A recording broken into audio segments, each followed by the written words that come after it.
Salam Malaysia Madani, penuh kemesraan hati demi anak pertiwi dan nusa yang dicintai. Kalangan budi kepada pengacara, staf juri kuda berhikmah dan para hadirin yang dirahmati.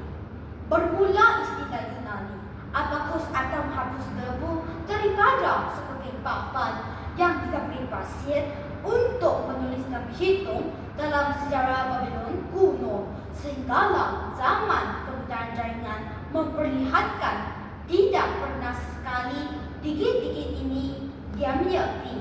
Selain terus menekankan pengaruhnya yang kini ditandai sebagai digital mercu tanda kemajuan sesebuah negara, menyadari akan hakikat ini sebagai generasi madani penuh aspirasi.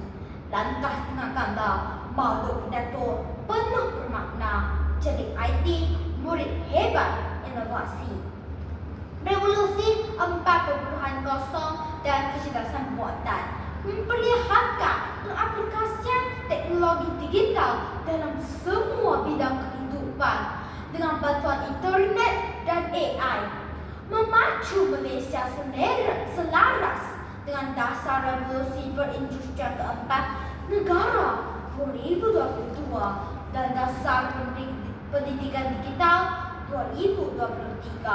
Sebegitulah aspirasi saya sebagai murid celik IT yang hebat inovasi. Hadirin, aspirasi pertama, teknologi memperkaya cara pembelajaran murid. Teknologi bukan sekadar memindahkan ilmu, tetapi menyalakan imajinasi. Aplikasi pintar, simulasi 3D, dan realiti maya menjadikan ilmu itu hidup dan menyentuh jiwa murid.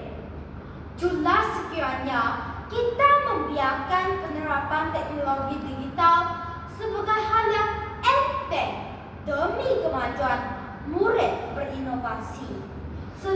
Sedari itulah laporan UNESCO 2022 menunjukkan 70% murid lebih memahami konsep sains dan matematik melalui pembelajaran digital berinteraktif berbanding kaedah tradisional. Sesungguhnya teknologi menjadi kanvas yang luas untuk murid melakarkan kreativiti dan membina minat belajar. Hadirin, aspirasi kedua, teknologi mengasah daya cipta dan bakat inovasi. Revolusi 4.0 mencorakkan murid tidak lagi hanya pengguna pasif, malah pencipta kandungan dari reka bentuk grafik, sehinggalah penghasilan animasi. Teknologi memberi ruang kepada mereka pencipta sesuatu yang baharu. Laporan Kementerian Pendidikan Malaysia 2023 membuktikan program STEM berasaskan teknologi telah meningkatkan penyertaan murid dalam pertandingan inovasi sebanyak 45%. Pada akhirnya, teknologi adalah kunci yang membuka pintu kreativiti, membimbing murid menjadi penciptaan bukan sekadar penerima. Hadirin, aspirasi ketiga, teknologi melahirkan murid berfikiran kritis dan bersedia ke pentas dunia. Renat Kasali 2024 dalam kajiannya The Impact of the Fourth Industrial Revolution menyatakan bahawa generasi muda yang celik teknologi lebih pantas beradaptasi dan menjadi penggerak ekonomi dunia. Begitu juga Brad kini dengan teknologi mampu berupaya menyelesaikan masalah dan menghasilkan ide bernas.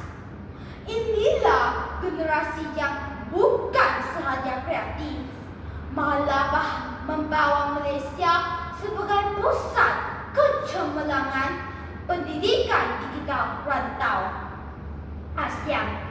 Inilah buktinya, gandingan murid kreatif dengan teknologi berdaya tinggi.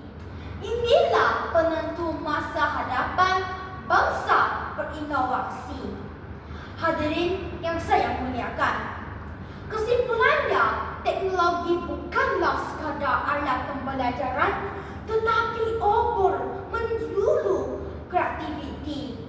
Murid dari ruang maya hingga ke minda nyata membentuk generasi berimajinasi, berinovasi, dan bersedia pencipta masa depan. Harapan inilah wajah sebenar murid berinovasi yang berfikiran kreatif demi rakyat yang bermaruah dan nusa penuh berdaulat. Sekian, salam Celing IT, murid hebat inovasi.